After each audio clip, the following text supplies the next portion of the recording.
Bismillahirrahmanirrahim. Assalamualaikum warahmatullahi wabarakatuh. Alhamdulillahi hamdan katsiran tayyiban mubarakan fih kama yuhibbu rabbuna wa yarda. Asyhadu an la ilaha illallah wa asyhadu anna Muhammadan abduhu wa rasuluh sallallahu alaihi wasallam la nabiyya ba'da. Ayyuhal musyahidun al-kiram, ahlan wa sahlan bikum jami'an nartaqi marratan ukhra fi darsi al-lughatil arabiyyah. Kaum muslimin dan muslimat dimanapun Anda berada, kita kembali belajar bahasa Arab pada kesempatan kali ini. Dan insya Allah pada kesempatan kali ini kita akan membahas pembagian isim dari sudut keumuman dan kekhususan. Kita di awal sudah sampaikan isim itu memiliki pembagian yang begitu banyak, tergantung kita melihat dari sudut apa. Sekarang kita ingin melihat dari sudut keumuman dan kekhususan. Ya, dilihat dari umumnya lafal yang diucapkan atau khususnya itu dibagi kepada dua. Yang pertama adalah isim nakirah. Yang pertama adalah isim nakirah. Ya, apa yang dimaksud dengan isim nakirah? Adalah isim yang menunjukkan sesuatu yang tidak tertentu. Jadi sesuatu ini masih umum, ya, belum diketahui seperti apa. Ya, misalnya kita contohkan, ya, dalam kata kitabun. Kita contohkan di sini adalah kitabun. Ya, kitabun itu artinya adalah sebuah buku. Ya, kita tidak tahu bukunya seperti apa.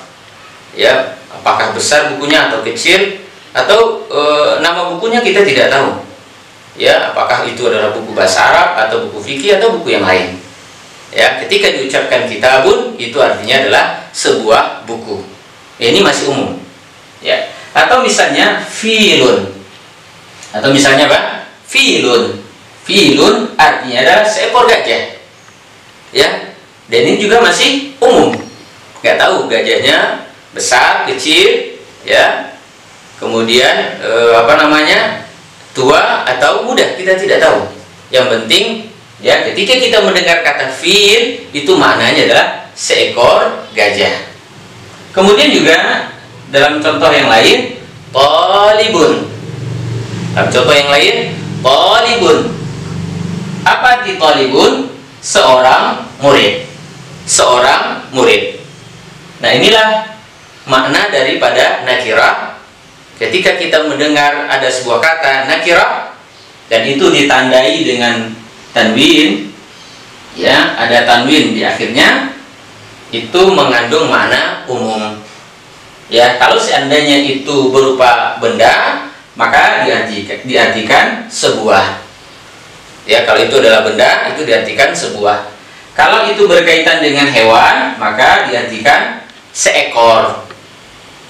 Kalau itu berkaitan dengan manusia, maka diartikan seorang. Ya, inilah nakirah, ya, masih umum. Nah, lawan daripada nakirah adalah ma'rifah. Lawan daripada nakirah adalah ma'rifah. Apa yang dimaksud dengan isim ma'rifah? Isim yang menunjukkan sesuatu yang tertentu. Sesuatu yang tertentu, sesuatu yang sudah jelas. Ya, sesuatu yang sudah nampak. Sesuatu yang sudah diketahui oleh lawan bicara kita. Ya. Ya, kalau seandainya nakirah tadi tidak tertentu atau tidak jelas, kalau ma'rifah itu jelas. Ya, misalnya kita katakan al-kitab. Ya, di sini ada menggunakan alif lam di awalnya. Ya, al-kitab. Al-kitabu itu artinya buku ini atau buku itu. Ya, ketika kita katakan al-kitab, berarti bukunya sudah dipahami, sudah diketahui oleh lawan bicara. Bisa jadi, ya, lawan bicara kita melihat buku itu, ya, itu dinamakan ma'rifah al-kitab. Ya, coba perhatikan di sini antara nakirah dan ma'rifah. Di sini kitabun, ya, di sini al-kitab. Ya, katanya sama. Satu pakai tanwin, satunya tidak pakai alif lam. Nah, dari segi makna itu berbeda. Ya, kitabun sebuah buku, alkitab itu artinya buku ini atau buku itu. Ya, bukunya sudah kelihatan. Yang kedua, al-filu. Al-filu. Ya. Al-filu artinya adalah gajah ini. Ya. Misalnya kita ingin sampaikan pesan kepada orang dan gajahnya sudah dilihat oleh lawan bicara kita. Al-filu. Berarti gajahnya sudah diketahui. Ya, gajahnya sudah diketahui. Kemudian at-talibu. Ya, at-talibu, murid ini atau murid itu. Ya, at-talibu. Misalnya muridnya sudah nampak, sudah kelihatan. At-talibu. Ya, kalau kita katakan talibun, seorang murid. Ya, seorang murid telah datang, jaa talibun misalnya. Telah datang seorang murid.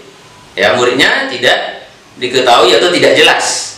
Tapi kalau seandainya murid tadi sudah diketahui sebelumnya, ya, oleh lawan bicara kita, ya, mungkin ada pembicaraan tentang murid yang dimaksudkan itu, tiba-tiba murid yang dimaksudkan itu sudah datang, maka dikatakan at-talibu, jaa at-talibu, telah datang murid ini atau murid itu yang sudah kita bincangkan.